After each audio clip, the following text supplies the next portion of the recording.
Hey everyone, it's Lainey with Billy and Seafood, guys. Today we're going to be making a roasted garlic and artichoke heart salmon pizza on the grill today. So first we got our pizza dough right here, and it's covered in some cornmeal on both sides. We're going to drizzle a little olive oil over just one of the sides, and we're just going to spread that around.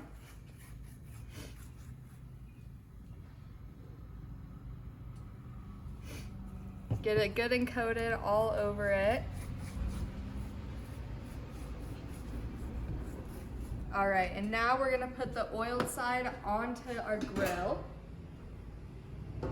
Your grill's gonna wanna be about on medium heat. We're gonna put that on. We're gonna let this cook for about 3 to 4 minutes, and then we're gonna rotate it, and you want it to have a nice golden brown on the bottom. All right, now that we have our pizza nice and golden brown on the bottom, we are gonna use this side as our top. So we're gonna put some of our roasted garlic and artichoke spread on it. And this spread is 1 head of roasted garlic, mayo, Dijon mustard, artichoke hearts, and we will have that recipe in the comments below to make your spread. All right, now that we have our spread on there, we're gonna add our sharp cheddar cheese slices to it. And these are the ultra thin slices. So we're just gonna cover the pizza in these.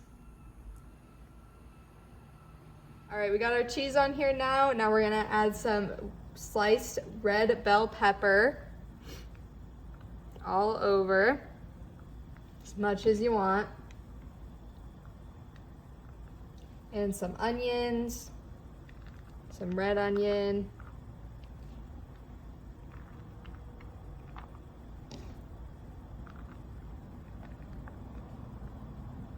And lastly, we have our skinless salmon that's cut up into about a 1/4 inch thick pieces.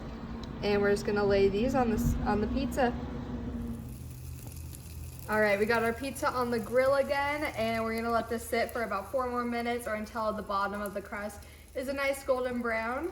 And then we're gonna take it off and enjoy. All right, we're all done with our salmon pizza recipe. We got a piece of it right here. And another great way to do this is with the salmon, to just sear it a little bit more if you want it a little bit more cooked on your pizza.